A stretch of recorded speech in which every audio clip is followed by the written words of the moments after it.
پاکستان کے جو بیوروکریسی تھی اس کا موقف یہ تھا کہ پاکستان نے اس زمانے میں مشینری خریدنی ہے،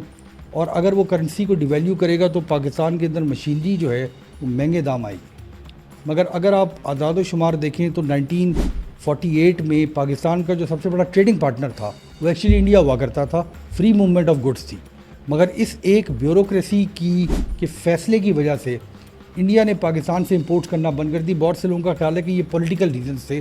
اس کے ایکچولی پولیٹیکل ریزنز نہیں تھے، اس کے اکنامک ریزنز تھے، اور وجہ یہ تھی کہ پاکستان نے جب اپنی کرنسی کو ڈیویلیو نہیں کیا، انڈیا کے حساب سے پاکستان کی جو کرنسی ہے وہ اوور ویلیو ہو گئی، اور انہوں نے کہا کہ چونکہ کرنسی کی مینوپولیشن ہے تو ہم آپ سے کاروبار نہیں کر سکتے، اور جو مشینری منگوانے کا ارادہ تھا ہماری بیوروکریسی کا، وہ جب مشینری پاکستان میں آ گئی تو اس کا خریدار کوئی نہیں تھا کیونکہ آپ کی کرنسی مہنگی تھی۔ ہمارے ہاں یہ جو بے وقوفی ہے فور سائٹ کی، یہ پاکستان کے بننے کے بعد سے چل رہی ہے۔ حالانکہ اس زمانے میں جو لوگ پاکستان میں آئے اور جنہوں نے انڈسٹریز لگانا شروع کی تو پاکستان میں بڑی تیزی سے اسپیشلی جو ٹیکسٹائل کی صنعت ہے سینٹرل پنجاب میں، چونکہ اس زمانے میں جو کاٹن بیلٹ ہوا کرتی تھی وہ سینٹرل پنجاب میں ہوا کرتی تھی، اور پاکستان کو ایسے لگتا تھا کہ ہم ترقی کے راستے پہ لے کے جانے کی کوشش کر رہے ہیں، مگر جو اوور سائٹ تھی ہماری بیوروکریسی کی، جو انٹرفیئرنس تھی ہمارے بزنس کے اندر، وہ شروع سے بہت زیادہ تھی۔ ایک انٹرسٹنگ بات جو میں آپ کو بتاتا چلوں جو 1948 سے تھی، ہم مارشل لاء کے دور پہ آنے سے پہلے اس کا ذکر کرنا انتہائی زیادہ ضروری ہے، وہ یہ تھی کہ 1951 میں کوریا میں جنگ ہوئی، اور اس کورین وار کے نتیجے میں دنیا کے اندر کاٹن کی جو کھپت ہے، کاٹن کی جو ڈیمانڈ ہے وہ انتہائی تیزی سے بڑھ گئی، اور اس زمانے میں جو پاکستان میں ٹیکسٹائل ملیں لگی ہوئی تھیں اور جو جوٹ کی ملیں تھیں ان کے اندر ایک بہت بڑا بوم آیا، لوگوں نے بہت زیادہ پیسے بنائے اس زمانے میں۔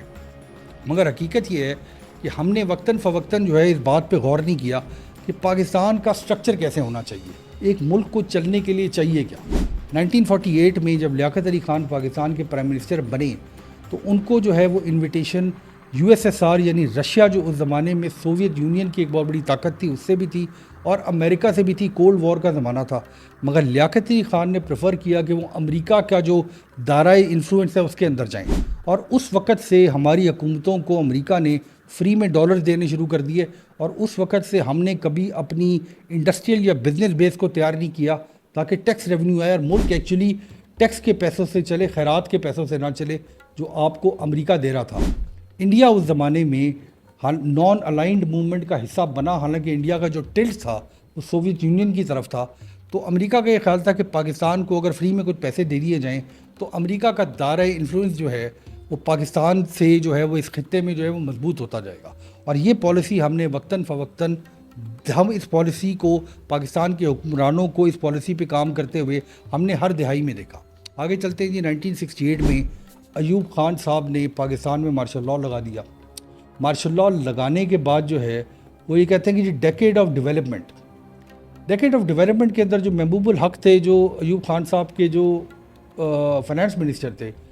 انہوں نے ایک خبر شائع کی کہ پاکستان کے اندر جو 20 خاندان ہیں وہ پاکستان کی تقریباً تمام معیشت کے اوپر قابض ہیں۔ اچھا، اس کا سائیکولوجیکل ایفیکٹ یہ ہوا کہ لوگوں کا خیال تھا کہ پاکستان کا تمام پیسہ جو ہے وہ ان 20 خاندانوں کی طرف ہے، مگر جب آپ ان لوگوں سے بات کریں جو اس زمانے کے بڑے انڈسٹریلسٹ ہیں، وہ یہ کہتے ہیں کہ پاکستان کے اندر ایک انٹرسٹنگ پالیسی بنائی جی ایوب خان صاحب نے، اور مجھے یقین ہے کہ ان کو کاروبار کے بارے میں کچھ بھی نہیں آئیڈیا تھا۔ ان کی پالیسی یہ تھی کہ اگر پاکستان کے اندر کوئی بھی شخص انویسٹمنٹ کرنا چاہتا ہے ویسٹ پاکستان میں، تو اس کو جو ہے وہ ایسٹ پاکستان میں بھی ایکول یا اس سے تھوڑی سی زیادہ انویسٹمنٹ کرنی پڑے گی، ورنہ اس کو ویسٹ پاکستان میں پرمٹ نہیں ملتا تھا فیکٹری لگانے کا۔ حیرت انگیز بات یہ ہوئی کہ اس زمانے میں ایسٹ پاکستان جو آج بنگلہ دیش ہے، وہاں پہ چونکہ جوٹ ہوا کرتی تھی تو جوٹ کی ملیں بھی لگی، مگر اس کے ساتھ ساتھ وہاں پہ ٹیکسٹائل کی ملیں بھی لگنا شروع ہو گئی۔ اور انٹرسٹنگ آپ کو میں یہ بات بتاتا ہوں کہ چونکہ اس زمانے میں جو فیصل آباد اور سینٹرل پنجاب کا ایریا ہے، وہاں پہ بہت انٹرسٹنگلی پاکستان کے اندر جوٹ کی ملیں لگنا شروع ہو گئی، یعنی بنگلہ دیش یا ایسٹ پاکستان جہاں کاٹن نہیں ہوتی تھی وہاں پہ کاٹن کی ٹیکسٹائل ملیں لگنا شروع ہو گئی، اور پاکستان میں جوٹ ملیں لگنا شروع ہو گئی۔ حالانکہ دونوں کے درمیان جو ٹرانزٹ کا ہے، یعنی کاٹن ہمیں یہاں سے ایسٹ پاکستان بھیجنی پڑتی تھی، جوٹ کا را مٹیریل ہمیں وہاں سے یہاں منگانا پڑتا تھا۔ تو اس قسم کی بے وقوفیوں کی وجہ سے جو ہے وہ جب پاکستان نے اپنی انڈسٹریل بیس کے اوپر جو ڈالر جو پہلے ہی کم تھے، جب اس طرح کی فضول مشینری جو ہے وہ غلط علاقوں میں لگانا شروع کی، تو یہ بنیاد ڈل گئی کہ آج تک پاکستان جو ہے وہ IMF کے پروگراموں سے نہیں نکل سکا، چونکہ ہم نے جو کمیونیکیشن ہے، جو رستہ ہے کسی بھی انڈسٹری کو چلانے کے را مٹیریل کا، اس کے اوپر کبھی پالیسی میکر نے سوچا ہی نہیں۔ ایک علاقہ خراب ہے، اس کے اندر مل لگا لو، جو مرضی مل لگا لو، اس کو چلانا کیسے ہے، اس کی لانگ ٹرم آپ کو کیا بینیفٹ ہے، اس کے اوپر کوئی کام نہیں ہوگا۔ فائنلی کہا جاتا ہے کہ 1965 کی جنگ کے بعد ایوب خان صاحب کا جو زور جب کم ہوا اور ایسٹ پاکستان کے اندر حالات خراب ہونا شروع ہوئے، جو کہ خراب ہوتے ہوتے 1970 کے اندر ایسٹ پاکستان الگ ہو گیا پاکستان سے۔ بہت سے ایسے انڈسٹریلسٹ جو ویسٹ پاکستان کے تھے، ان کی بہت زیادہ سرمایہ کاری جو ہے وہ ایسٹ پاکستان کی سپریشن میں ڈوب گئی۔ بہت زیادہ جو سرمایہ پاکستان کے جو اس زمانے میں کمبائنڈ بینکس تھے جن کا لگا ہوا تھا ان انڈسٹریز کے اوپر، وہ پیسے بھی اس ڈباکل میں، ایسٹ پاکستان کی پارٹیشن میں وہ پیسے بھی ڈوب گئے، اور پاکستان کے پاس جو ویسٹ پاکستان رہ گیا اس میں ایک نیا کام ہوا کہ ذوالفقار علی بھٹو کی حکومت آ گئی۔ اب یہ 1970 سے 1980 کا دور شروع ہو گیا، نیشنلائزیشن کا دور شروع ہو گیا۔ اس زمانے میں سوشلزم کے اوپر بہت زیادہ بات کی جاتی تھی، تو پاکستان کے اندر جو ہے وہ 3-4 یونیک چیزیں ہوئیں کہ زیادہ تر انڈسٹریز کو ذوالفقار علی بھٹو صاحب نے نیشنلائز کر دیا۔ وہ کاروباری حضرات جو پاکستان بننے سے 1970 تک پاکستان میں سرمایہ لگاتے رہے تھے، راتوں رات سب سے پہلے ان کی آدھی ملیں جو ہیں وہ ایسٹ پاکستان میں رہ گئیں، اور اس کے بعد جو ان کی زیادہ تر انڈسٹریز تھیں ان کو نیشنلائز کر دیا گیا۔ ایک اور انٹرسٹنگ بات یہ ہوئی کہ یہ لیبر موومنٹس کا دور تھا، یعنی کہ لیبر یونینز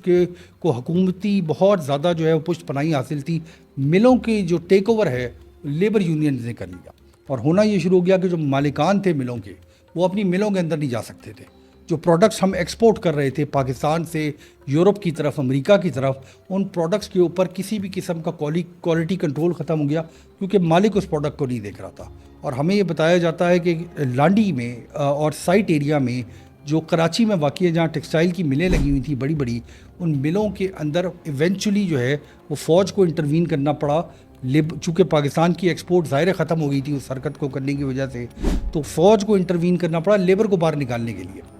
اس کے ساتھ ساتھ اگر آپ کو انٹرسٹنگ بات بتاؤں جو دنیا کی تاریخ کا ایک یونیک واقعہ ہے، 1971 میں شاہ فیصل نے سعودی عرب کی آئل انڈسٹری کو نیشنلائز کر دیا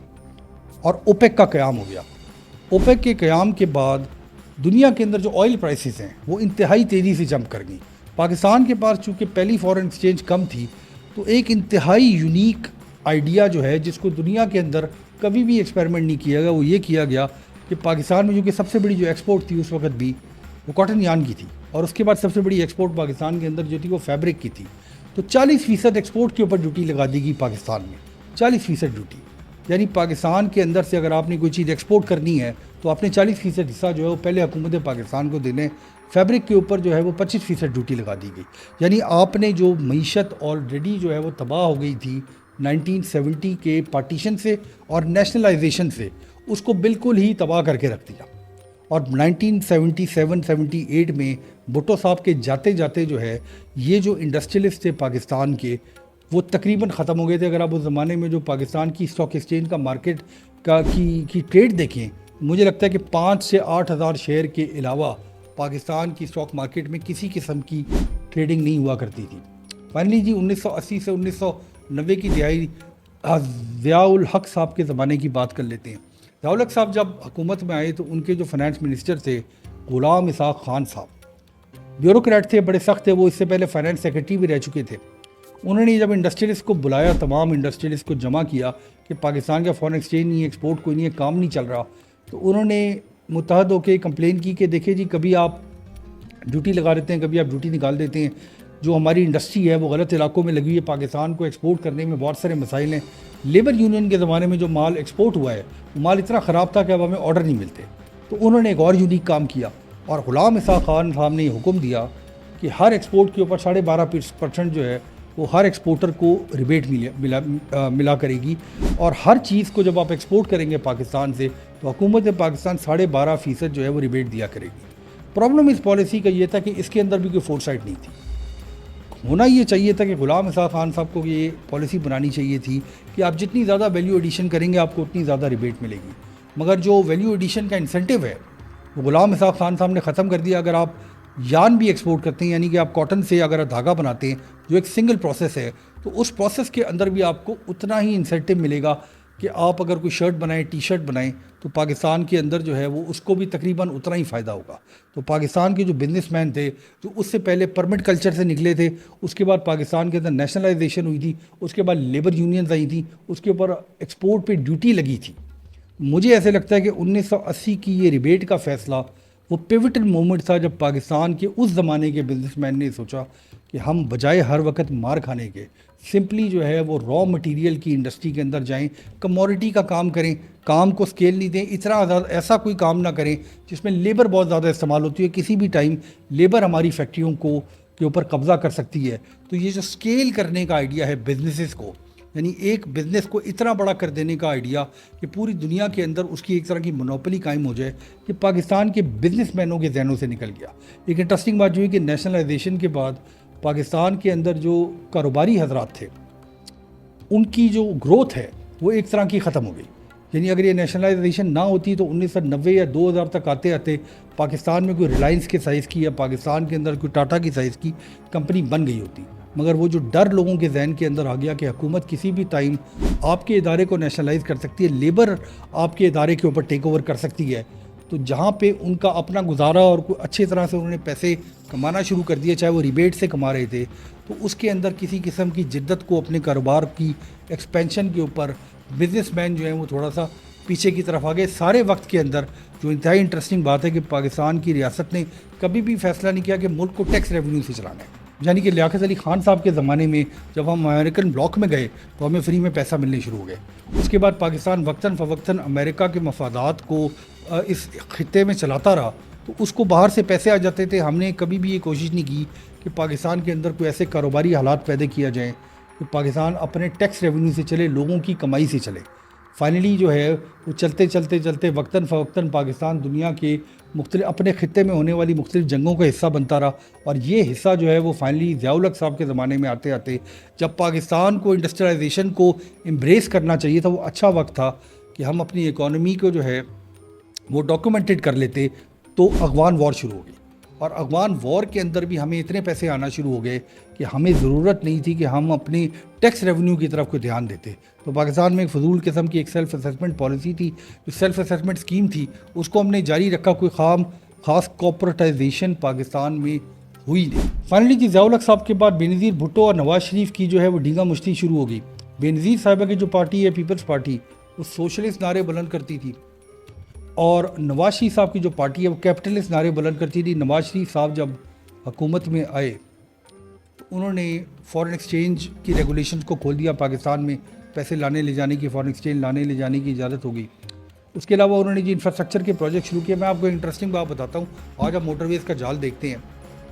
جو پہلا موٹر وے بنایا گیا نواز شریف صاحب کی حکومت کی طرف سے لاہور سے اسلام آباد، حالانکہ لاہور اسلام آباد بیچ میں کوئی انڈسٹریل جو ہے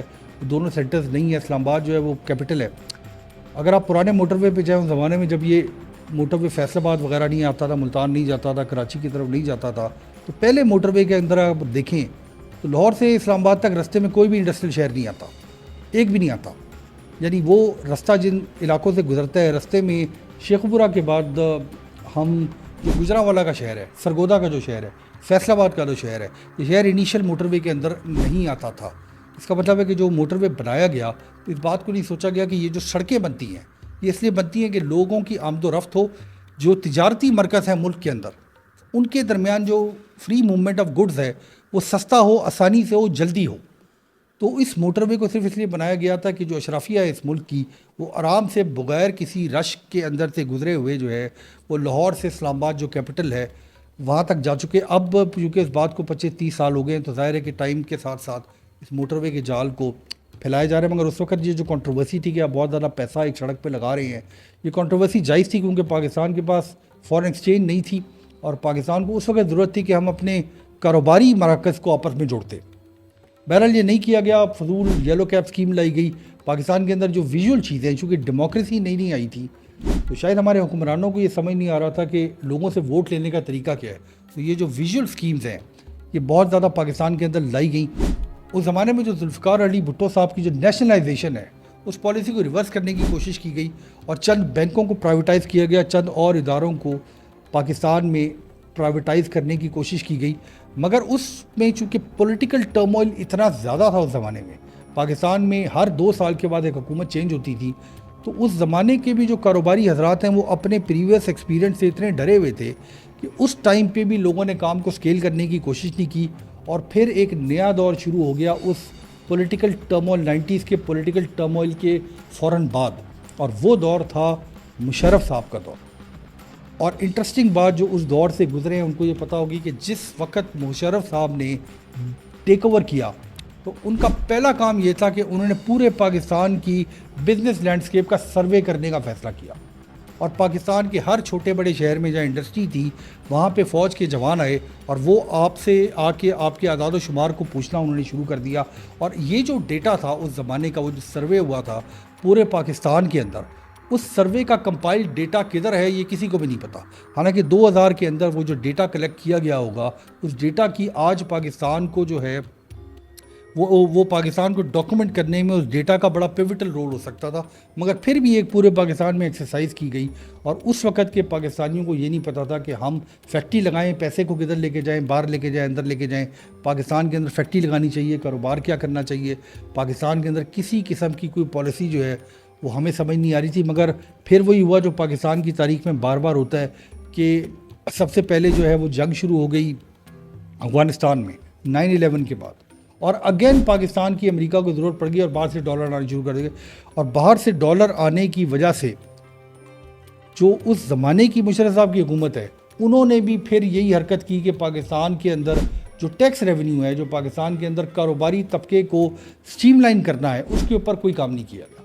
سمپلی جو باہر سے ڈالر آتے تھے اس کے استعمال کے ساتھ پاکستان کو چلانے کی کوشش کی گئی، اور پاکستان کے اندر کسی قسم کے بزنس مین کو سپورٹ دینے کا فیصلہ نہیں کیا گیا۔ حالانکہ ایک انٹرسٹنگ بات جو زمانے میں لوگ رہتے ہیں ان کو یاد ہوگی، اس زمانے میں اکثر بات کی جاتی تھی کہ پاکستان کے اندر تمام جو بزنس مین ہیں وہ چور ہیں۔ یہ جو لفظ ہے کہ بزنس مین پاکستان کے سب سے بڑے چور ہیں، یہ مشرف صاحب نے سٹارٹ کیا، یہ ٹیکس چوری کرتے ہیں، اسپیشلی جو ہمارے ٹریڈنگ سینٹرز ہیں پاکستان کے، لاہور، فیصل آباد، اور اس کے علاوہ اس قسم کے شہر جہاں پہ بہت بڑے بڑے ٹریڈنگ کے مراکز ہیں، ملتان وغیرہ، وہاں پہ جو مارکیٹس میں کام کرتے ہیں لوگ، ان کے بارے میں یہ کہنا شروع کر دیا گیا کہ یہ جو ٹریڈر طبقہ ہے پاکستان کا جو ٹیکس نہیں دیتا، یہ بات کسی حد تک ٹھیک بھی تھی کہ پاکستان کے اندر ٹریڈر طبقہ جو ہے وہ آج بھی ٹیکس نہیں دیتا، مگر اس بات کو کبھی بھی ڈسکس نہیں کیا گیا کسی فورم پہ، کسی ٹی وی کے اوپر، کسی میڈیا کے اوپر، کہ پاکستان کا ٹریڈر طبقہ ٹیکس کیوں نہیں دیتا، کیا یہ پالیسیز ایسی بنائی گئیں، کیا ایسی کرپشن تھی ٹیکس کے نظام کے اندر اور FBR کے نظام کے اندر کہ پاکستان کے ٹریڈر طبقے کو کبھی بھی انسینٹیوائز ہی نہیں کیا گیا کہ وہ ٹیکس دے۔ دیکھیے مشرف صاحب کا زمانہ گزرا اور پھر ہم پاکستان کے بزنس کے سیاہ ترین دور میں داخل ہو گئے۔ جو جنگ ہو رہی تھی امریکہ کی افغانستان میں وہ ختم ہو گئی، پاکستان کی ضرورت ختم ہو گئی، اور پاکستان ایک IMF کے پروگرام سے نکل کے دوسرے IMF کے پروگرام کی طرف جاتا رہا، اور آج جو پاکستان کا حال ہے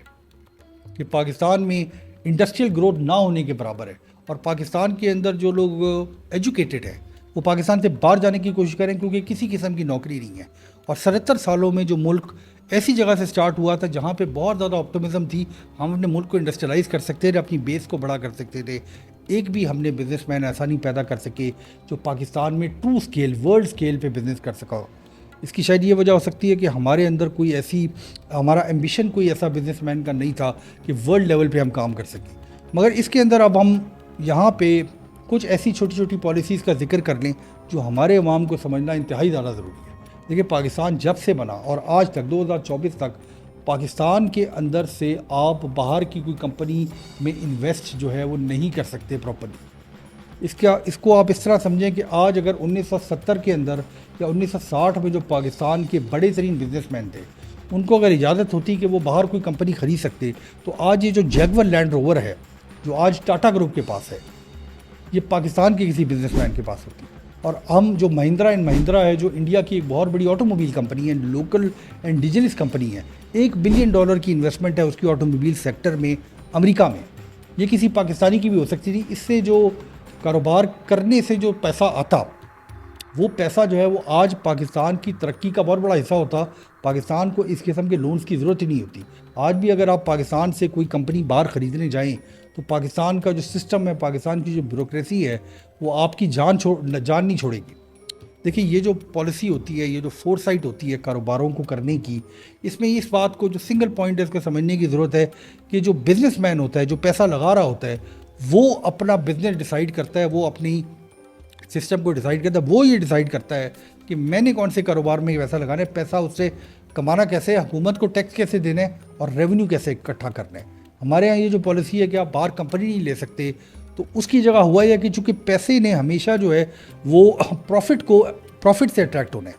تو پاکستانیوں نے جو ہے وہ سنا ہے 12 ارب ڈالر کے دبئی میں فلیٹ اٹھا لیے ہیں. اب یہ جو انویسٹمنٹ ہے پاکستانیوں کی پراپرٹی مارکیٹ میں دبئی کی,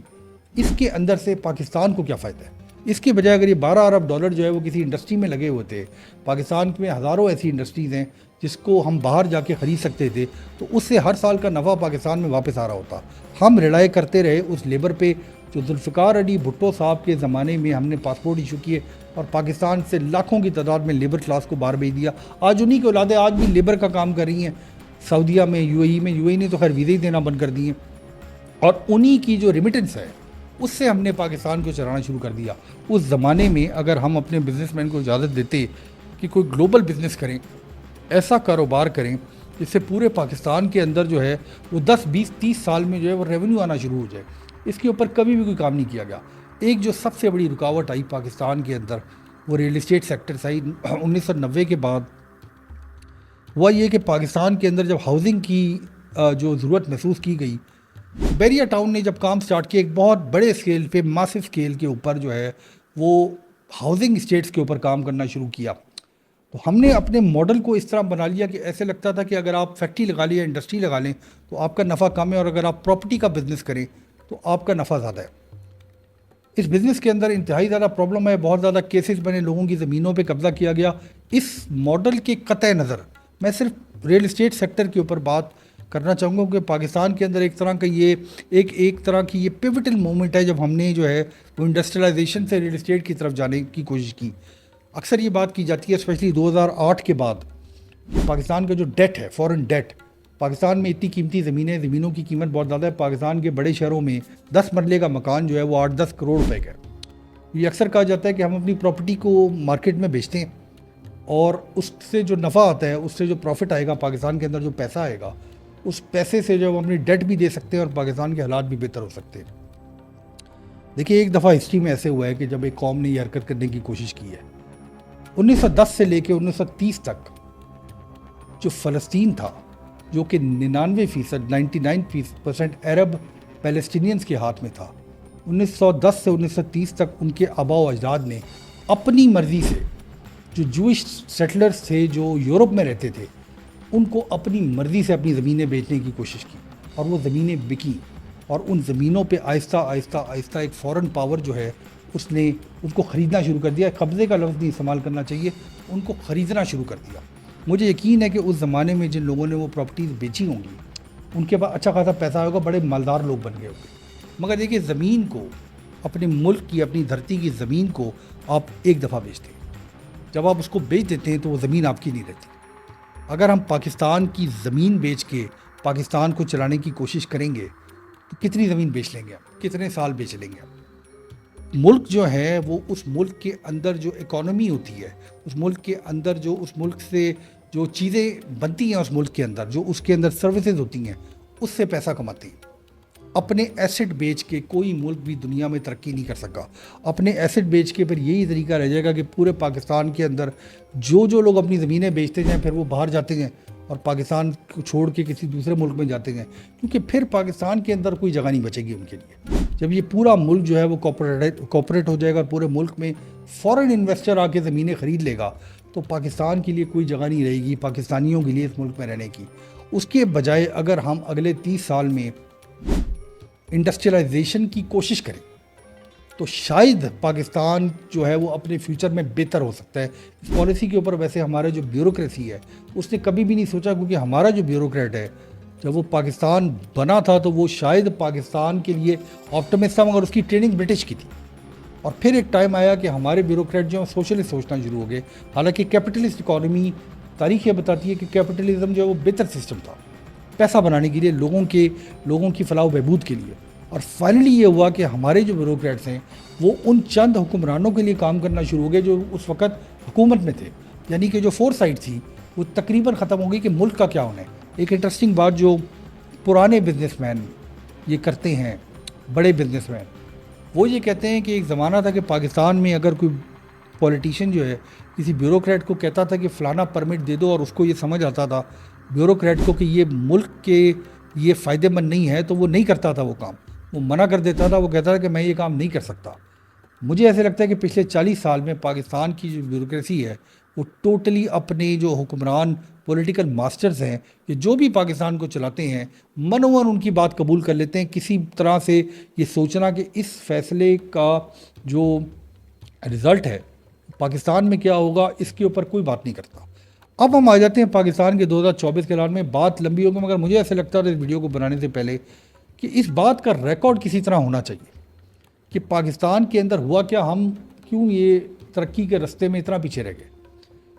اب ہم بات کرتے ہیں ڈیجیٹل اکانومی کی. دیکھیں پاکستان کے پاس جو بہت تھوڑے سے رستے رہ گئے ہیں. ایک رستہ تو یہ ہے کہ اس خطے میں ایک اور جنگ ہو جائے اور پھر کچھ پیسے آ جائے.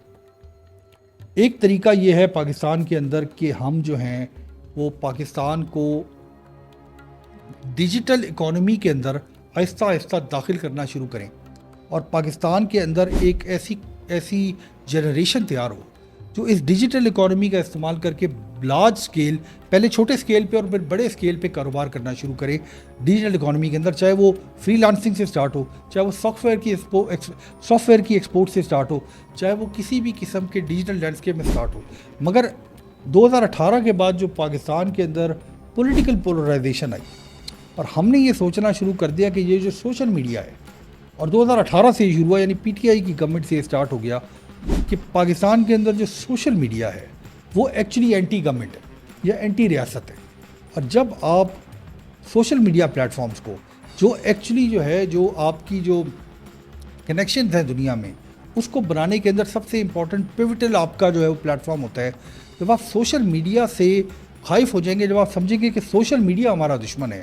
تو کبھی بھی پاکستان جو ہے وہ اس بات کو یا پاکستان کا سسٹم, پاکستان کو چلانے والے اس بات کو نہیں سمجھیں گے کہ دنیا کے اندر آئسولیشن کے اندر اب ترقی نہیں کی جا سکتی.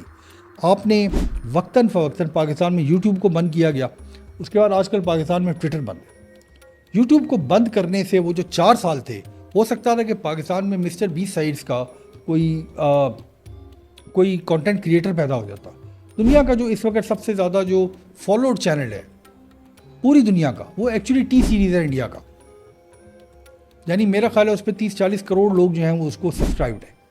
پاکستان نے وہ جو 4 سال ضائع کر دیے یوٹیوب کے اندر کام کرنے سے, اس سے جو ہے وہ پاکستان کے اندر یہ جو کنٹینٹ کریشن ہے جو شروع تھا اس ساری ڈیجیٹل اکانومی کا, یعنی ایک ایسا طریقہ جس سے آپ فورن ایکسچینج بھی کما سکتے ہیں اور آپ دنیا میں پاکستان کا نام بھی روشن کر سکتے ہیں, اس کو ہم نے بند کر دیا. آج کل پاکستان میں ٹویٹر بند ہے اور صرف اس وجہ سے بند ہے کہ حکومت مخالفت بات جو ہے وہ پاکستان کے اندر کرنے کے اوپر جو ہے وہ حکومت جو ہے وہ پابندی لگا رہی ہے. پوری دنیا کے اندر جتنی بھی ڈیموکریسیز ہیں ان کو یہ بات سمجھ آ گئی ہے کہ آپ کنٹرول نہیں کر سکتے, اور آپ نہیں کر سکتے. اس لیے نہیں کر سکتے کہ آج جو ہے اگر ہم کیبل کے ذریعے یا آئی ایس پیز کے ذریعے جو ہے وہ انٹرنیٹ لا رہے ہیں تو کل اسٹار لنک جو ہے وہ پاکستان میں فری میں دینا شروع کر دے گا انٹرنیٹ. پھر کیا کرے گی حکومت؟ کتنے وی پی این بند کریں گے, کتنے انٹرنیٹ کو سلو ڈاؤن کریں گے. اب وہ زمانہ ہے کہ سیٹلائٹ کے ذریعے ملکوں کے اندر انٹرنیٹ آ سکتا ہے. میں یہ پچھلی دنوں پڑھ رہا تھا کہ اسٹار لنک نے جو ہے جو ایلون مسک کی کمپنی ہے, جیو پلیٹ فارم جو ریلائنس کی کمپنی ہے امبانی صاحب کی, مکیش کی امبانی کی, اس کے ساتھ کانٹریکٹ کیا کہ انڈیا میں اسٹار لنک کے ذریعے جو ہے ریموٹ انڈیا کی جو ریموٹ ولیجز ہیں وہاں پہ ہائی سپیڈ انٹرنیٹ دیا جائے. یعنی ان کو یہ سمجھ آتی ہے بات کہ اس وقت انٹرنیٹ کے بغیر آپ ترقی نہیں کر سکتے. ہم یہاں پہ ایک ویڈیو لوڈ کرنے جاتے ہیں, ہمیں 40-40 منٹ لگ جاتے ہیں 5-5 منٹ کی ویڈیو کو لوڈ کرنے میں. آپ پاکستان میں اس وقت اپنے موبائل فون سے اگر آپ وائی فائی کے اندر نہ ہوں تو آپ وائس میسیج نہیں بھیج سکتے. آپ پاکستان کے اندر ایک شارٹ جو 30 سیکنڈ کی شارٹ ہے آپ اس کو یوٹیوب پہ لوڈ نہیں کر سکتے, آپ اس کو کسی سوشل میڈیا پلیٹ فارم پہ لوڈ نہیں کر سکتے. یہ وہی 1947 کا پاکستان ہے, یہ وہی 1958 کا مارشل لاء کا زمانہ ہے, یہ وہی ذوالفقار علی بھٹو کا 1970 کی کے بعد کی نیشنلائزیشن کا زمانہ ہے، یہ وہی ضیاء الحق کی ریبیٹ دینے کا زمانہ ہے، یہ وہی مشرف صاحب کی اور نواز شریف صاحب کے زمانے میں پاکستان کو کبھی لیفٹ اور کبھی رائٹ لے جانے کا زمانہ ہے، اور یہ وہی زمانہ ہے کہ ہمیں سمجھ نہیں آ رہا کہ ہم نے یہ جو 13واں یا 14واں پروگرام IMF کا ختم کیا ہے تو 15واں اور 16واں کب شروع کرنا ہے۔ فورن ایکسچینج ہمارے پاس نہیں ہوتی تو ہم کریک ڈاؤن کر دیتے ہیں بزنس مین کے اوپر کہ جی پیسے نکالو۔ دیکھیے جب آپ بنیاد ہی صحیح نہیں بنائیں گے تو پیسے کیسے آئیں گے؟ دیکھو جو فنڈامنٹل بات ہے میں سمجھنے کی وہ یہ ہے کہ کوئی بھی بزنس مین جو ہے وہ کوشش یہ نہیں کرتا کہ وہ گورنمنٹ کے ساتھ یا ٹیکس میں کسی قسم کا فراڈ کرے۔ ایک مارکیٹ ہے، وہاں پہ 10 لوگ جو ہیں وہ ایک چیز امپورٹ کرتے ہیں، اس میں سے 8 لوگ ایسے ہیں جو حکومت کے ساتھ یا کسی کسٹم والے کے ساتھ مل کے کوئی کھانچا لگاتے ہیں اور وہ چیز سستی امپورٹ ہو جاتی ہے۔ 2 لوگ جو صحیح طرح سے بھی اس مارکیٹ میں کام کرنے کی کوشش کرتے ہیں، وہ بھی صحیح طرح سے کام کرنے کی وجہ سے ان کے اندر ان کے مال میں مہنگائی اتنی ہو جاتی ہے کہ وہ کاروبار نہیں کر سکتے۔ تو سسٹم کے اندر جو کرپشن ہے اس کو ہم نے ان بلٹ کر دیا ہے۔ اس کرپشن کا ذمہ دار بزنس مین بھی ہے، اور بزنس مین شاید اس وجہ سے کہ اس کی ہسٹوریکل جو اس کی جو میموری ہے وہ یہ ہے کہ ہمارے ملک کے اندر آپ جو ہے وہ حکومت کے ساتھ کلوژن کے علاوہ کاروبار نہیں کر سکتے، حالانکہ پوری دنیا میں ایسے نہیں ہوتا۔ ہمارا یہ میموری ہے کہ ہم کاروبار کو بڑا کریں گے تو ہمیں لیبر پرابلم آ سکتے ہیں، حکومت ٹیک اوور کر سکتی ہے۔ ہمارا یہ پرابلم ہے کہ ہمیں جو ہے وہ اپنی حکومت سے اپنی FBR سے ڈر لگتا ہے۔ حکومت کا ہماری یہ پرابلم ہے کہ وہ یہ سمجھتی ہے کہ پاکستان کا بزنس مین چور ہے اور اس کی کمائی بہت زیادہ ہے اور اس سے پیسے نکلوا لو۔ کبھی بھی اس بات کے ایکویلیبریم پہ آنے کی کوشش ہی نہیں کی گئی پاکستان میں، اور پاکستان ابھی بھی ویسا نہیں کہ انتہائی اینالاگ اکانومی ہے، ہم دنیا کی ڈیجیٹل اکانومی سے بہت زیادہ پیچھے ہیں۔ ابھی بھی پاکستان کے اندر اگر ٹارگیٹڈ اپروچ اپنائی جائے ٹیکس ریونیو کو بڑھانے کی تو انتہائی زیادہ آسان ہے، مگر پرابلم یہ ہے کہ ہارورڈ سے جو بندہ پڑھا ہوا ہے اس کو کاروبار بزنس اکانومی کا پتہ ہے، اس کو دھندے کا نہیں پتہ۔ پاکستان میں جو کارپوریٹس ہیں، پاکستان کی جو بڑے ادارے ہیں وہ کرتے ہیں بزنس، مگر پاکستان کی مارکیٹوں میں دھندا ہوتا ہے۔ جب تک کہ ہمارے پالیسی میکرز کو پاکستان میں دھندا کرنے کا طریقہ نہیں سمجھ آئے گا، ہم کبھی بھی اپنی اکانومی کو صحیح نہیں کر سکیں گے۔ آپ ضرور پالیسی کے اندر ان لوگوں کو لائیں جو ریونیو سائڈ پہ، نمبر سائڈ کے اوپر جو ہے وہ ہارورڈ سے پڑھے ہوں، مگر ٹیکس بیس کو بڑھانے کے لیے آپ کو وہ لوگ چاہیے جو پاکستان میں دھندا کرنے کو سمجھتے ہوں، پاکستان کی مارکیٹوں کو سمجھتے ہوں، پاکستان کی گلی کوچوں میں جہاں اربوں روپے کا بزنس ہوتا ہے اس کو سمجھتے ہوں، اس ڈر کو سمجھتے ہوں جو اس بزنس مین کے ذہن کے اندر ہے کہ وہ حکومت کے ساتھ جو ہے وہ فل ڈسکلوجر نہیں کرنا چاہتا۔ آخر میں جو اس لمبی ویڈیو کے بعد میں یہ بات کرنا چاہوں گا کہ ہماری جو بھی حکومت آئے آگے بھی اگلے 10 15 20 سال میں، ہماری ایک جنریشن ہے، میری وہ جنریشن ہے جو انٹرنیٹ کے زمانے سے پہلے کی تھی، مگر یہ بات جو ہے وہ روز روشن کی طرح آیا ہے، ڈیجیٹل ہوئے بغیر اس ملک کی کوئی ترقی نہیں ہے، کسی قسم کی کوئی ترقی نہیں ہے۔ مجھے وہ ٹائم یاد ہے جب ای میل پہلی دفعہ آئی تھی دنیا میں، ہاٹ میل، اور ہمیں یہ لگتا تھا کہ ہم 4 لائنیں لکھ کے اپنے بائر کو امریکہ میں 1 منٹ کے اندر اپنی بات پہنچا سکتے ہیں۔ ریولوشنائز ہو گیا تھا کاروبار اس ایک ہاٹ میل کے آنے سے پوری دنیا میں، حالانکہ بہت سلو انٹرنیٹ چلا کرتا تھا، مگر یہ جو کمیونیکیشن ہے سوشل میڈیا کے ذریعے، یہ جو کمیونیکیشن ہے انٹرنیٹ کے ذریعے، یہ جو کمیونیکیشن ہے کہ آن دا گو اگر آپ کراچی سے لاہور بس پہ سفر کر رہے ہوں تو آپ اس وقت اپنے کام کو ایڈٹ بھی کر سکیں، اپنی پکچرز کو اپلوڈ بھی کر سکیں، اپنی باتوں کو بھی کر سکیں، PDF فائلز بھی بھیج سکیں۔ جب آپ اس چیز کو روک دیں گے اور پھر آپ کہیں گے کہ پاکستان کو ترقی کرنی چاہیے، شرم کی بات ہے کہ آج بھی 77 سالوں میں $30 ارب سے اوپر ہم ایکسپورٹ نہیں کر سکے۔ اس بنگلہ دیش میں جہاں پہ وہ جو کاٹن فیکٹریاں ہم چھوڑ کے آ گئے تھے، آج وہ $60 ارب کی $60 بلین کی ایکسپورٹ کرتا ہے۔ 1 ایکڑ کے اوپر بھی بنگلہ دیش میں کاٹن نہیں لگتی، 1 ایکڑ کے اوپر۔ پوری دنیا کی تمام بڑی بڑی جو بائنگ فرمز ہیں گارمنٹس کی، وہ تمام کے دفتر ہیں بنگلہ دیش میں اور انڈیا میں۔